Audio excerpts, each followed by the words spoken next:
You already know that feeling. That moment when you're sitting in the same room as someone you care about, and somehow you've never felt more alone. The silence stretches.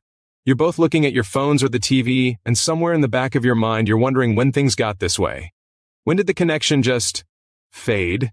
That feeling is not small. That feeling is one of the most painful things a human being can experience. And the worst part is that most people never talk about it, because on the outside, everything looks fine. You're still together, you still show up. But inside, something is missing, and you feel it every single day.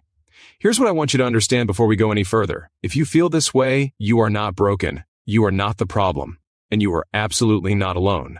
The research on this is staggering. Studies consistently show that the quality of our close relationships is the single biggest predictor of long-term happiness, health, and even how long we live. Not money, not status, not success. Relationships. And yet nobody actually teaches us how to build them, strengthen them, or repair them when they start to crack. That's what changes today. And just so you know, we have some related programs linked down below in the description of this video. People who have gone through them have described the experience as finally feeling like someone handed them the instruction manual they were never given. But those programs are only going to be relevant to you if you actually apply what you're about to learn here first. So pay attention. Now let's get into it. The number one thing that quietly destroys bonds between people is something so simple that most people dismiss it entirely. It's not betrayal, it's not conflict, it's emotional invisibility. It's the feeling of being seen but not truly witnessed, of being heard but not truly understood. And it happens in slow motion, so slowly that by the time you notice it, the distance feels enormous. Think about the last time someone in your life said something to you, and you could tell they were just waiting for their turn to talk. You could feel it. That tiny contraction in your chest. That subtle signal that says, I'm not actually important right now, I'm just a pause between their thoughts. That feeling accumulates. Every single time it happens, it leaves a small invisible mark. And after enough marks, people stop sharing. They stop being vulnerable.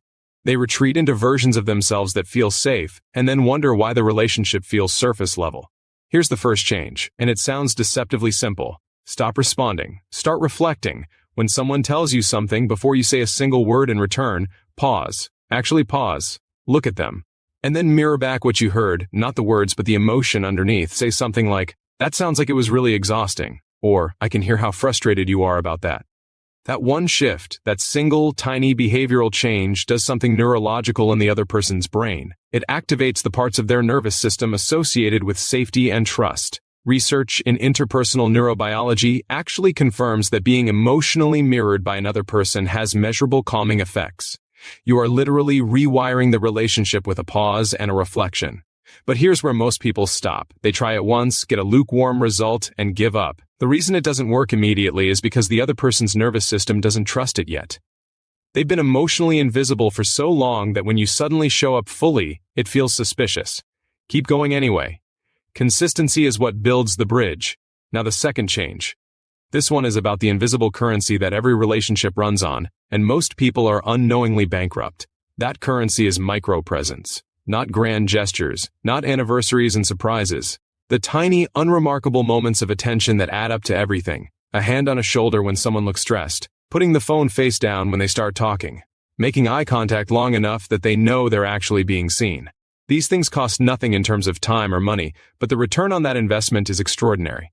People who consistently practice micro-presence in their relationships report feeling dramatically closer to their loved ones within weeks, not months. Weeks. Compare that to what distance costs. Studies on loneliness link chronic disconnection to higher rates of depression, anxiety, physical illness, and even shortened lifespan. So when you do the math, investing 30 seconds of full attention into someone you care about isn't just emotionally generous. It's one of the highest return investments you can make in your entire life. The third change is the one that makes most people uncomfortable, and it's exactly why it works. Vulnerability goes first. Whoever goes first with emotional honesty creates the safety for the other person to follow. But we're trained to wait. We're trained to protect ourselves, to reveal only what has already been revealed by the other person, to match vulnerability rather than lead with it, and so both people wait. And nothing deepens. The shift is to go first, not dramatically. Not with a confession or an outpouring, just one small, honest thing. Something that's actually true for you that you haven't said out loud yet. Something like, I've been feeling a little disconnected lately and I miss you. That sentence, that one sentence has the power to crack open a conversation that two people have been circling around for months. It signals safety. It signals trust. It gives the other person permission to be real too. And here's what's fascinating about this. People who struggle the most with vulnerability are not the ones who have the least to offer. They're actually often the ones who have the most love to give. They've just been hurt enough times that the door got stuck. And all it takes sometimes is one person deciding to go first. Now let's talk about repair, because even when you apply everything you're learning here, there will still be moments of friction. Moments when things get sharp or cold or distant. And how you handle those moments determines everything. Most people either explode, going into attack mode, or they shut down completely, going into silent withdrawal. Both responses communicate the same thing to the other person's nervous system: you are not safe right now. The shift here is to slow down before you escalate. When you feel the heat rising, when you feel the wall going up, name what you're feeling before you respond to what they're doing. Say, "I'm feeling hurt right now," not "you always do this." The first one opens a conversation. The second one starts a war. It sounds minor. It is not minor. Therapists who work with couples confirm that this single pattern shift, moving from blame to emotional ownership, is one of the most transformative things a relationship can experience. And here's the part that nobody tells you. The relationships that come back from difficult moments and actually repair them become stronger than the ones that never broke in the first place. Because now you both have proof that you can go through something hard and come out the other side. And that proof becomes the foundation of a trust that nothing can easily shake. So let's bring this together. Emotional reflection, micro-presence, leading with vulnerability, slowing down to repair. These are not complicated. They do not require perfection. They require intention. And the moment you start, something shifts, not just in the relationship, in you. You start to feel like someone who is capable of deep connection, and that identity change ripples outward into every area of your life.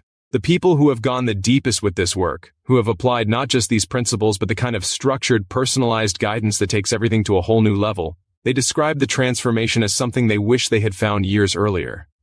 If you're the kind of person who takes this seriously, who doesn't want to spend another year in relationships that feel hollow when the alternative is possible right now, then the programs linked below in the description of this video were built for exactly that moment of decision. Most people will watch this and wait.